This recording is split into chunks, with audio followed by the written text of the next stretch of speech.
I didn't realize there was anything different about the way I was raised until I, against the wishes of my family, moved out of the commune for college. When they realized I couldn't be dissuaded, they insisted on paying for off-campus housing. The day I moved out, my whole family came to help set the new apartment up. I'm talking aunts, uncles, cousins, the whole nine. Everyone piled into my one-bedroom apartment to haul in couches, set up furniture, and cram my fridge full of pre-made meals. They were so supportive that it all felt almost normal. Until I happened to pass by my parents' car between trips and saw my mother sobbing in the passenger seat, my father's arm around her, his head bent to hers. The windows were up, so I couldn't hear what they were saying, but I thought I saw my father mouth, "We prepared him as best we could." Separation anxiety must have been adorable. Mom wasn't usually the emotional type, but I guess most parents get that way when their kid leaves the nest for the first time, especially since I was the only child and I'd been homeschooled. Putting it that way gave me a sudden pang of anxiety, so I put it out of my mind and tried to focus on the future instead. I'd always wanted to be a zoologist. This college is one of the few in the country that offered a degree, especially back then. It would be fine, I tried to assure myself. Mom and I would both be fine. It would be an adjustment, but we'd both be better for it in the long run. That anxiety lingered, though. It hung around in the back of my mind for the rest of the day, but only really started to settle in once all my relatives had climbed back into their cars for the long drive home. Mom had offered to spend the night, but I hadn't wanted to prolong the inevitable. At the time, I told myself it was like ripping off a Band-Aid. Alone in an unfamiliar apartment, with the sun starting to set outside, I fell back on the old rituals of home for some comfort, going from room to room to make sure the windows and doors were all locked, lowering the blinds, shutting the curtains, turning off all the lights, and unscrewing all the light bulbs. Mom and Dad had already removed the ones in the microwave and fridge for me, and I'd watched Kathy, my cousin, cover the fire alarm light with a tiny piece of duct tape earlier that day. She was a good kid, Kathy. I thought I was going to miss seeing her around every day. Once I'd ensured that there was no light anywhere in the apartment, I got changed in the dark and went to bed. The next day, I assumed my life as a normal, average adult. Orientation was a whirlwind, but I got a chance to meet some of the other kids in my very small major and hit it off with a few of them. A couple of them had grown up on farms themselves, so we had some stuff in common. Quite a bit of stuff, as it turned out. Just not the one thing. That one all-important thing. I hit it off with three of them. A girl named April and her longtime best friend Jordan. Jordan's boyfriend Alex was a pretty great guy as well. We were all excited to find out we shared a couple of classes and would be seeing a lot of each other as the semester went on. Especially April and I. We had that kind of instant chemistry. A spark that evolved through the following days and weeks. It was that spark that would eventually lead me to understand just how truly weird my upbringing had been. And it started with her inviting me to dinner. A casual friends only type of deal. An exception was made for Alex, because he was basically a friend at this point. A couple other kids from class were over too, and I remember really looking forward to my first off-commune social gathering. I remember being nervous too though, because all my life I'd really only hung out with my family members, and I wasn't sure I could replicate that in-school connection outside of class. But when I arrived, all that nervousness washed away. April greeted me at the door with a smile and told me how glad she was I'd come. I passed over the six-pack I'd picked up on the way and managed not to smile too awkwardly when I parried that I was glad she'd invited me. Lame small talk accomplished. I stepped into the warmth and noise of the gathering and was greeted by a chorus of voices. It was a good feeling, a welcome feeling. Something bubbly welled up in my chest that stayed with me until hours later it started getting towards sunset. Oh man, I didn't realize how late it was.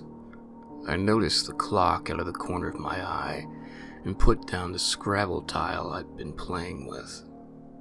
I guess I better get going. It's not even 7. Jordan shot me the weirdest look across the table, still smiling, but acting as if I'd said something bizarre. You're not at the farm anymore, guy. Alex laughed, reaching across Jordan to grab his beer from the opposite end of the table.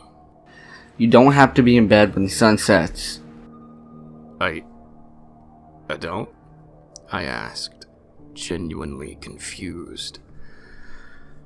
The conversation started to fade around me as more people listened into what Jordan and I were talking about. April came to join us at that point, leaning on the back of the couch. But what do you do after dark? I couldn't wrap my head around the concept. What was there to do in the dark? You wouldn't be able to see a thing. Turn on a light? Jordan suggested with a laugh, but I could tell she was even more confused by that question than the last. At this point, I had figured out something wasn't adding up, because more than one person was looking at me like I'd grown a second head. I hesitated to ask. I remember reaching for my drink to delay the inevitable, moistening my lips before I spoke. But, I was a man of science now. I think some part of me already doubted, but when you were raised believing something, when you were taught it was the equivalent of the sky being blue. What about the demons? Things got really quiet then. You could have heard a pin drop. The what? April asked. I grimaced because I knew she'd heard me just fine. She'd wanted me to repeat myself because she was hoping she hadn't. The demon sailors? I repeated, more slowly and awkwardly, twisting the beer can between my palms. No one said anything for a while. I was starting to sweat, made worse by the clock ticking loudly on the wall. After a long while, Alex put his beer down on the table and leaned forward, squinting faintly. Come on, you don't really believe in demons, do you? His tone made it clear what the correct answer was.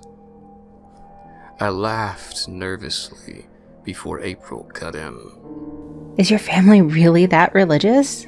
Thankful for what felt like an olive branch, I nodded quickly and spread my hands. I guess so. I didn't realize. You know what it's like living on a farm. Jordan picked up that thread and carried it, breaking into a soft, relieved laugh.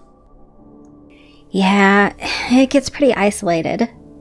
My parents were really religious too. I guess I forget you were homeschooled as well. Thank God I went to public school.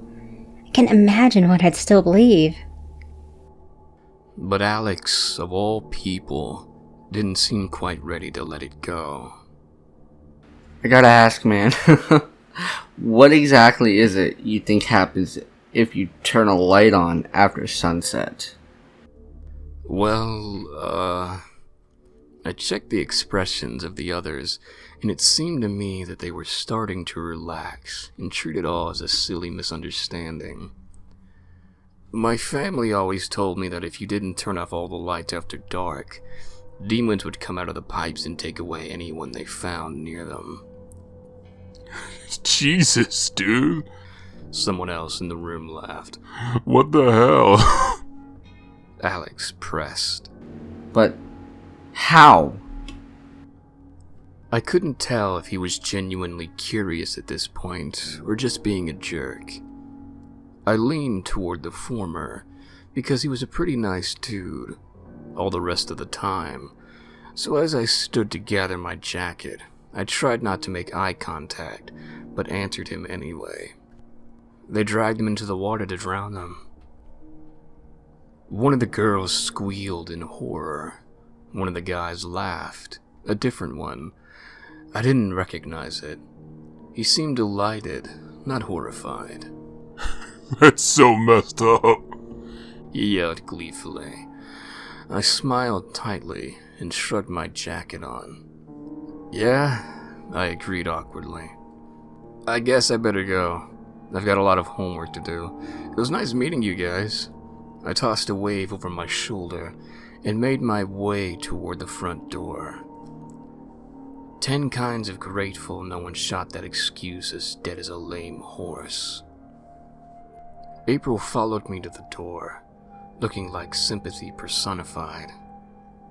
I had fun tonight, I told her, standing on the doorstep, a little white lie. I didn't want her to feel bad about the sharp left turn that had all taken.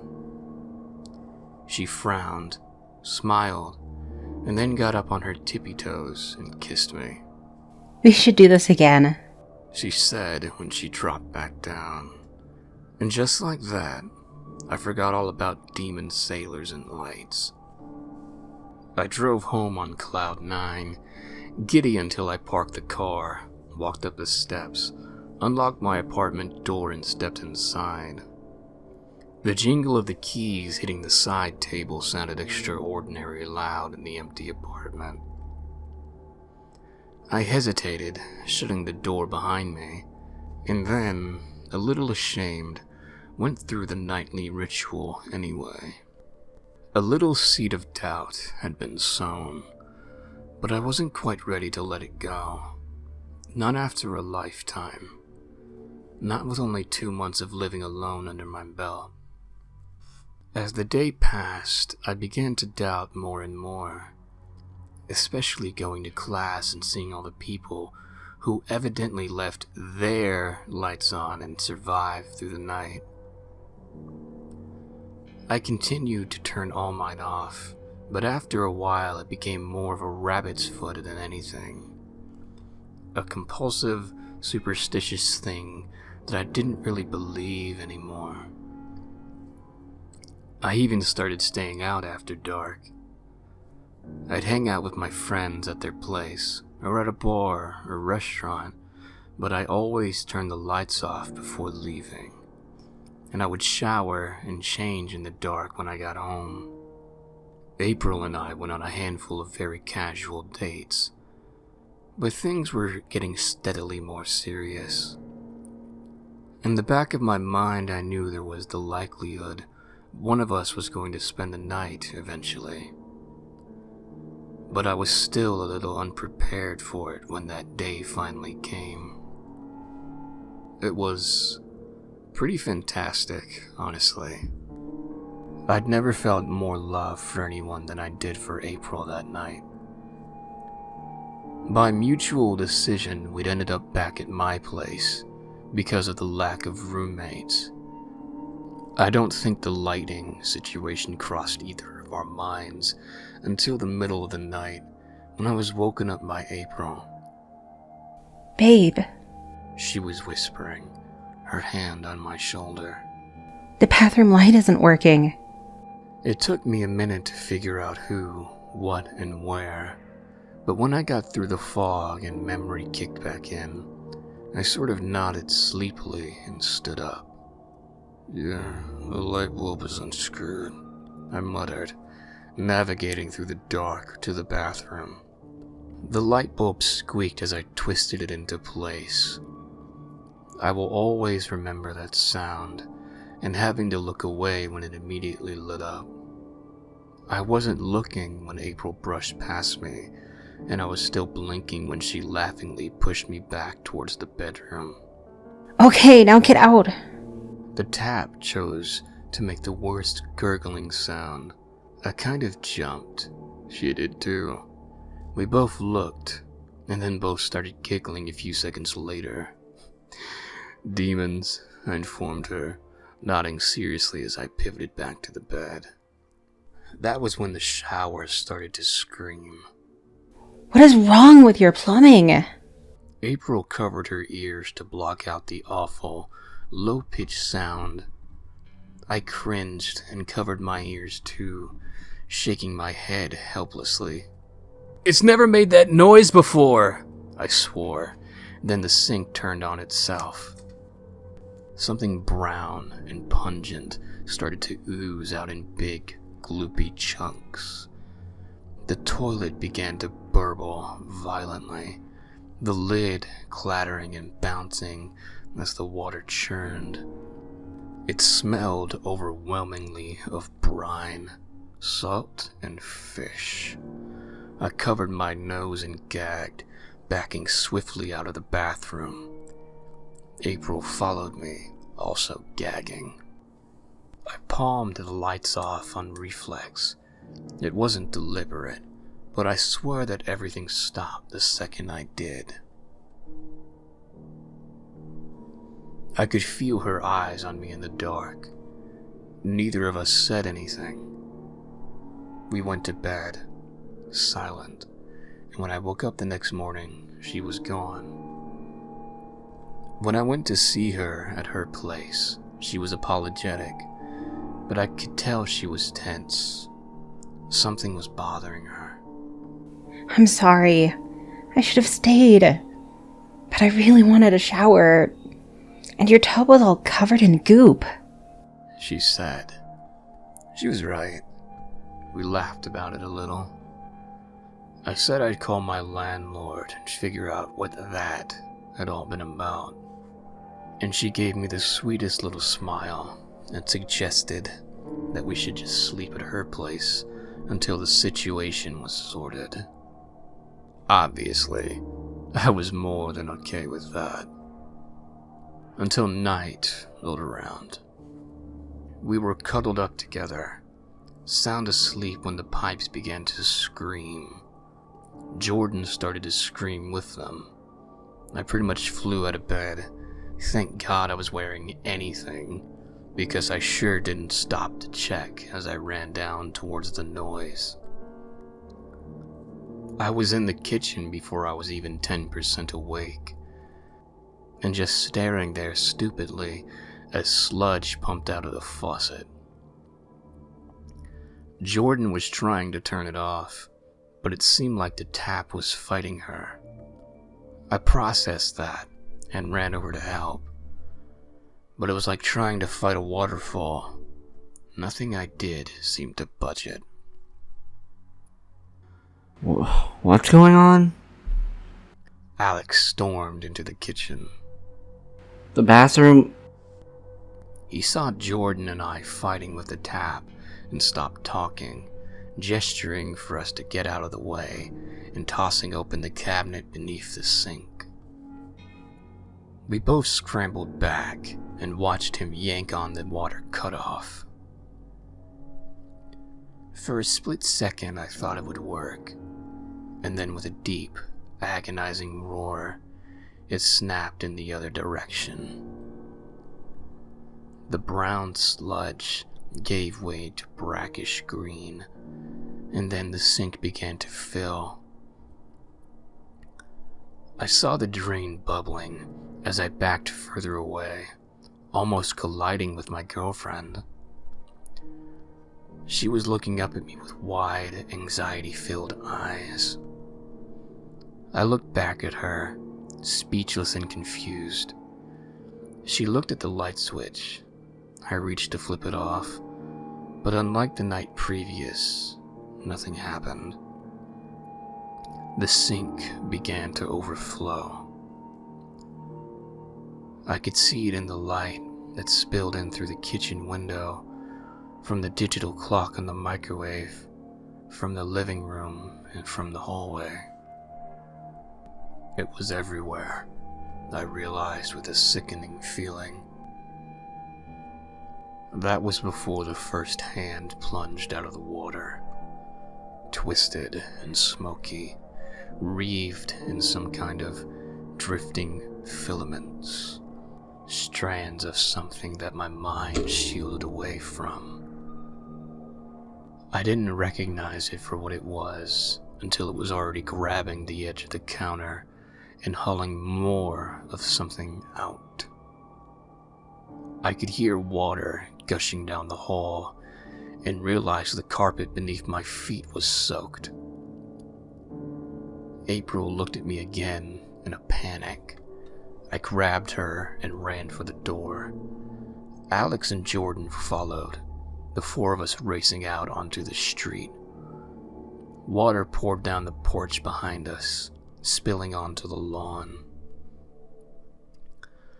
I looked back at the kitchen window as I dove into the car and saw something misshapen and hunched over, shambling past, horrifyingly fast. The ignition seemed to turn itself. The engine roared to life and I peeled out of there. April, white-knuckled and silent beside me. All she had on was a robe. Jordan and Alex were in a similar state. I didn't know where else to go. I was in a state of complete panic. But I kept thinking to myself that we couldn't go to like a convenience store or anything because none of us had on any shoes or shirts. They would never let us in. Somehow, I ended up on the freeway. I think in my terror, the knee-jerk reaction was to go home. Not the apartment, but my real home. The farm. It started to rain as I got onto the highway. A torrent of water hit the car so hard that it bounced, and I briefly felt the tires try to leave the pavement. I did the absolute wrong thing, the thing you're never supposed to do in those circumstances. I gunned it. I jammed the gas pedal against the floorboards and felt something lurch. Thank God the pavement must have still been dry enough, because somehow she found traction and flung us forward. Alex bounced off the back of my seat. I heard Jordan cry out, but there was no time to look or stop. My eyes were on the road, and the near biblical amount of rain running down it. The part of highway we'd entered was sitting on a hill. To me, in my mind, our only salvation was over that hill. To survive, we needed to make it over. The tires were squealing. The back was trying to fishtail. By all rights, what I did ought to have killed us all. Because I didn't slow down, the needle flipped into the red and I kept my foot on the pedal. The whole of my soul focused on every vanishing inch of incline. All around us, figures began to take shape in the walls of rain. I heard the others screaming, weeping, and praying as I shot up over the top of the hill. Breaking over that slope felt like busting out of hell. I felt a surge of triumph hitting the dark, smooth pavement that came after. It was still raining buckets, so much that the windshield wipers couldn't keep up. But I only eased off the pedal a little bit. Just enough to not burn out the engine. There were still bodies everywhere. I saw a few of them in the rearview mirror, shuffling out of the darkness into the scope of the headlights. Men of all shapes and sizes and ages. Pale men and swarthy men, tall men and small, some with bloated, bulging eyes and gaping mouths, some with peaceful expressions and closed eyes that seemed to follow us anyway. One came out of the darkness on the driver's side, despite only shuffling. He moved with superhuman speed. He almost reached us, even though I had been doing 80 or 90. I got a real good look at him. Time slowed down for a heartbeat. I saw every detail, from his blue vest to the second grisly mouth cut in his throat. Home was hours away. All I knew for a fact that the stretch of highway we were supposed to be entering was empty. There was nothing on the side of the town, just scrub and dead grass for miles. A thick wedge of no man's land all the way up to the foothills where my family lived. And yet, there were lights everywhere. Murky, indistinct lights swimming around in the darkness where there were no houses and were no cars. A couple of times, I almost doubted myself. There was so much happening. The bodies were everywhere at once. I was driving through some of them, and they exploded around the car in clouds of slit and sand that would completely cover the windshield for a second. And if those actually were other cars, what if I'd left the freeway and didn't realize? Only the flashing lights beside me and the smooth run of the pavement kept me from jerking the wheel and veering off in the direction of those distant orbs. Where are you going? I'd honestly forgotten anyone else was in the car when April spoke up. It startled me so bad that, again, I nearly doomed us all by jerking the wheel too hard. Only luck saved our lives that night. I certainly played no part. Home, I rasped, my throat too tight to properly speak. The cold? Jordan asked. I saw April's hand dip out of the corner of my eye. The heat came on a second later, but I wasn't paying attention to that.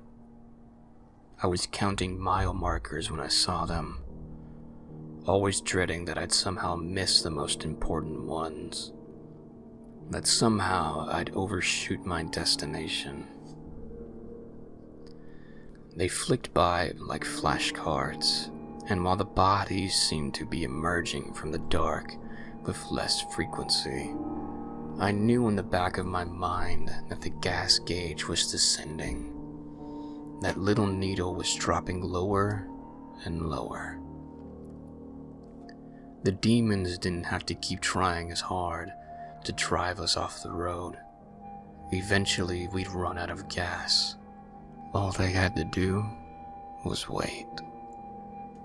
There was a can of gas in the trunk, but in order to get it, I'd have to pull over, turn the car off, and get out.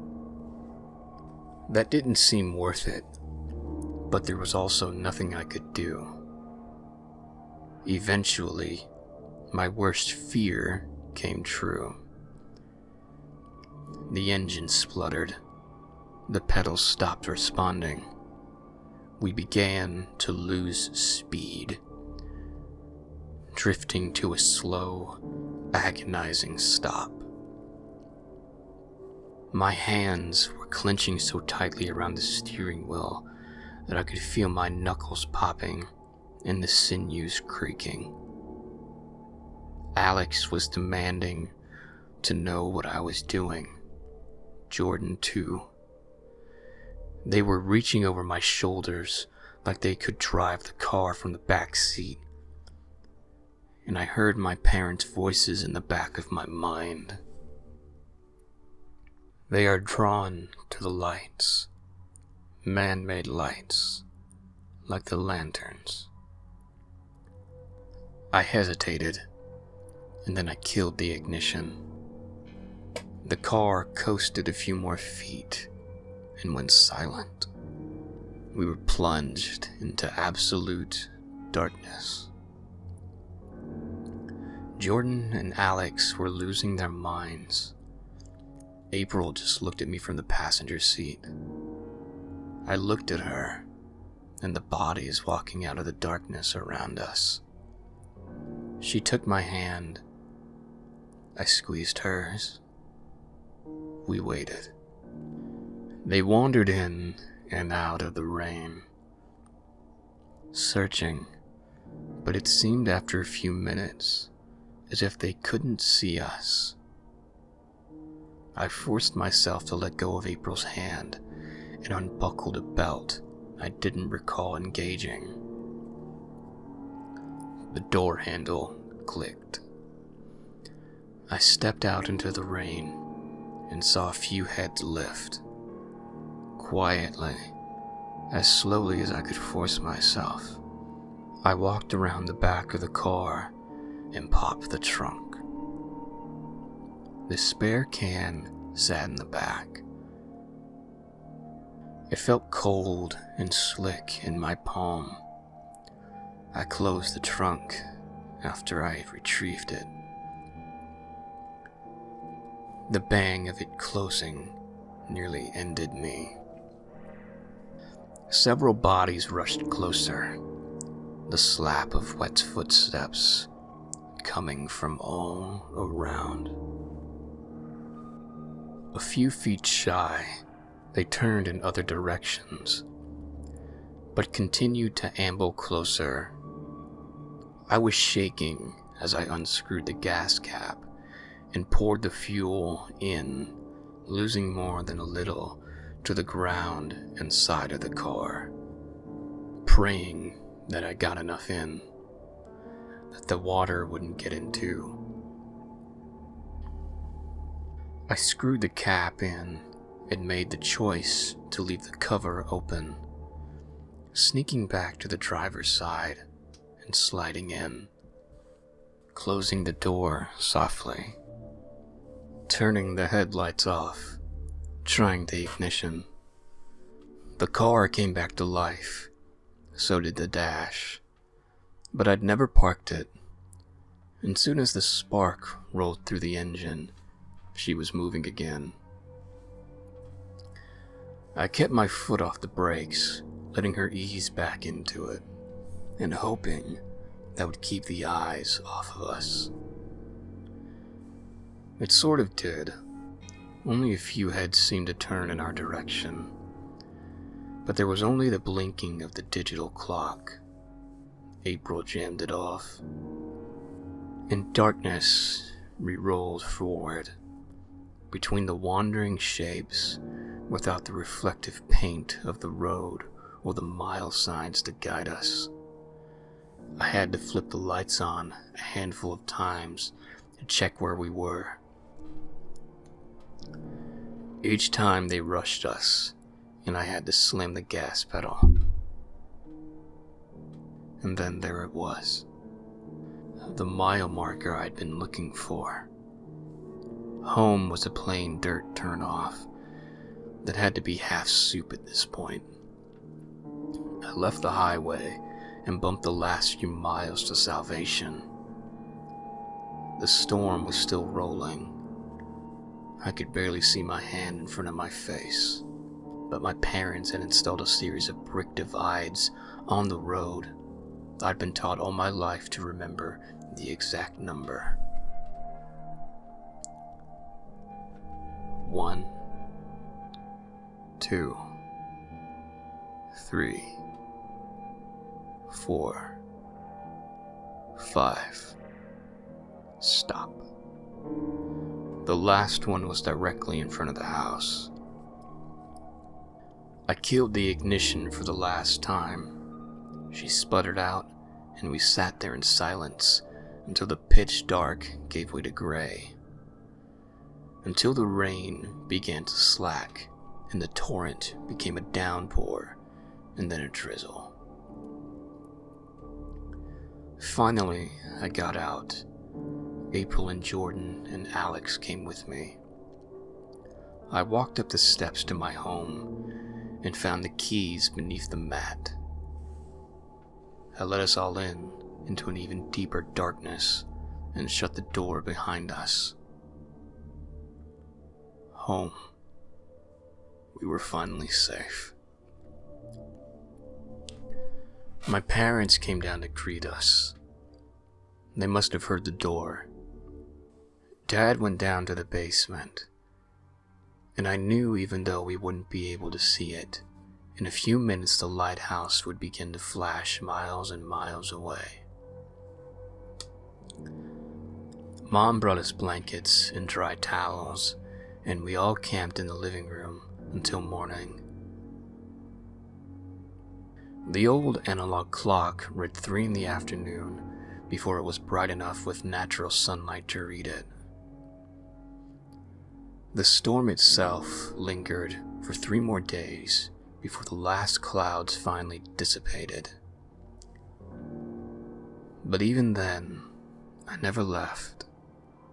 College didn't seem as worth it as it once had.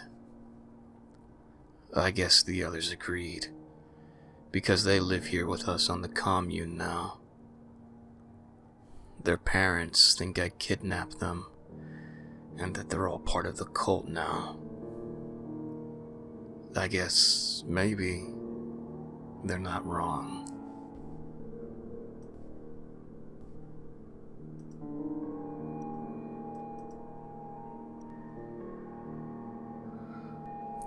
Thank you all for listening to my telling of this tale. Please, if you would be so kind, leave me a like and share this video. And if you have not already, subscribe so as to listen to me more. May your nightmares be filled with terror, and may they be plentiful. Till next time, farewell.